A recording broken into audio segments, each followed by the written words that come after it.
Merci mingi papa Roger pour na kopesa ngai maloba to sengi vraiment na bakimbangiste ba meka ko réagir na likambo oyo parce que ezali kitoko te komona ete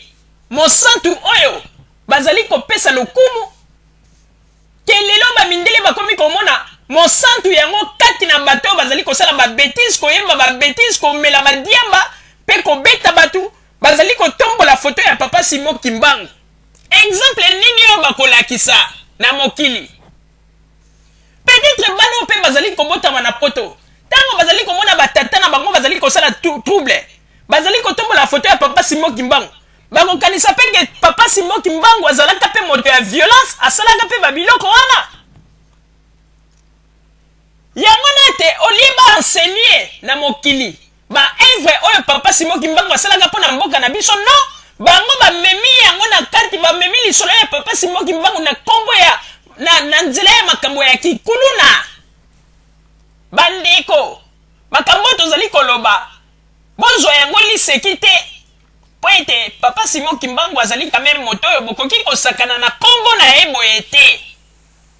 bakimbangiste il faut ba réagir. Ezali elingi koloba te soki bakombata bakei makambo na bango ya bozoba bamemi photo ya papa Simon Kimbangu bakomi kolakisa na mokili mais lelo bamindele ebele bakomi kose poser question donc papa Simon Kimbangu yango azalaki kosala makambo ya violence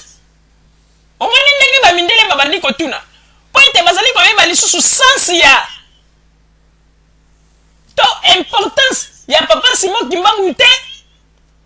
na kati na makambo oyo bato bazali kosala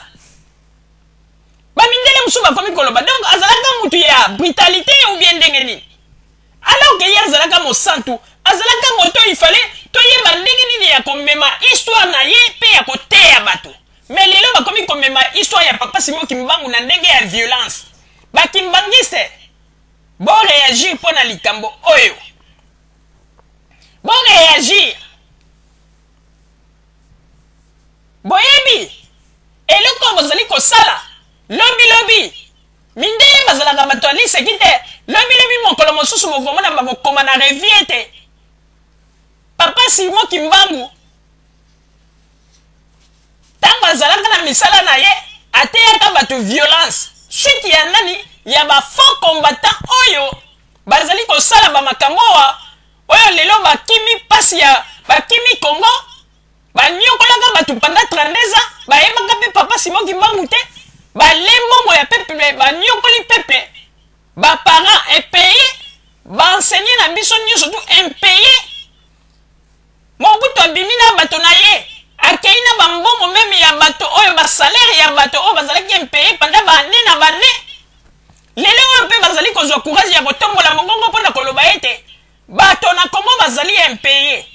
alors que Joseph Kabila nde azali kopeye bapo kase mpona nini koluka kosilisa baniongo oyo bino bosalaka to basalaire ya bato bofutaka te na Congo ye nde akomi kopeye po kase mpe ngwanda lelo azali kotombola mongongo mpona koloba ete bato bazali impayé boyokaka ta mwa soni ezali pasi mpe mawa na babiloko oyo bozali kosala yango na bandeko babolingo tozali koyebisa bino ete boyebaka yango mboka na biso soki botali kaka bato lelo bazali koloba ete bango nde balingi balibere mboka bazali koya na badésordre il faut botalaka bomonaka mosika bandeko tokoyebisa bino eloko moko tozali korevele bino eloko moko boyebi ke bato oyo eloko ekamisaki biso mokolo oyo ya le 27 ntango coup d'état esalami tango bato wana bakendeki mpo basala coup d'état na résidence ya président Joseph Kabila oyebi eloko nini esalamaki na baradio na bango radio benga lokuta soki buka lokuta babandi deja koganga ndenge ezali wana tokozwa mokonzi babandi meme soki moto abengi atuni ebongo ndenge nini ngwanda yo kata telefone donc bakomi meme kowelela bamokonzi ko yango nde tolobi tala oyo kuta ezalaki nango kaka makambo oyo ke basoupçon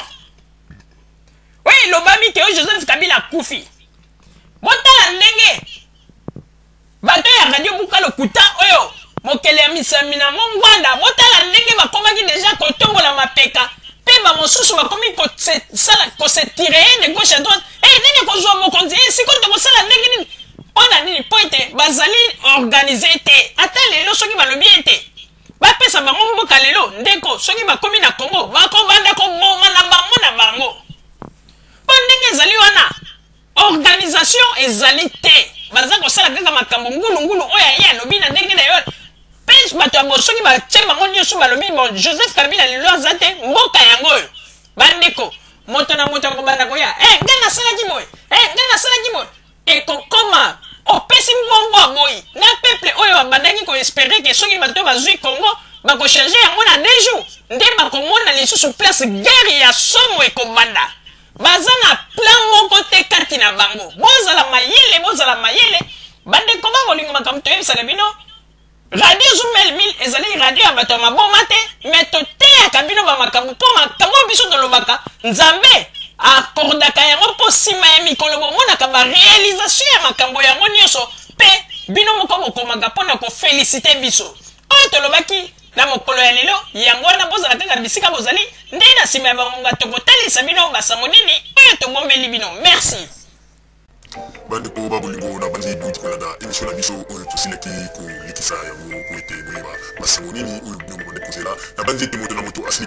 kotire leson na ye na oyo esili kolobama na esika oyo yango ete tosengi na bino ete boboto ezala na bino na bafamille esika bozwani na bandi ete mbala ya nsima biso bato ya Zumel 1000 tokozanga te mpona kopesa bino lisusu basango oyo esengeli mpona bino tosiki wana mpona lelo merci mingi www.zumel1000.com ezali wana mpona bino na bandi ete bokozala dessus te nsima ya bangonga nde boyebi nini oyo tobomeli bino merci.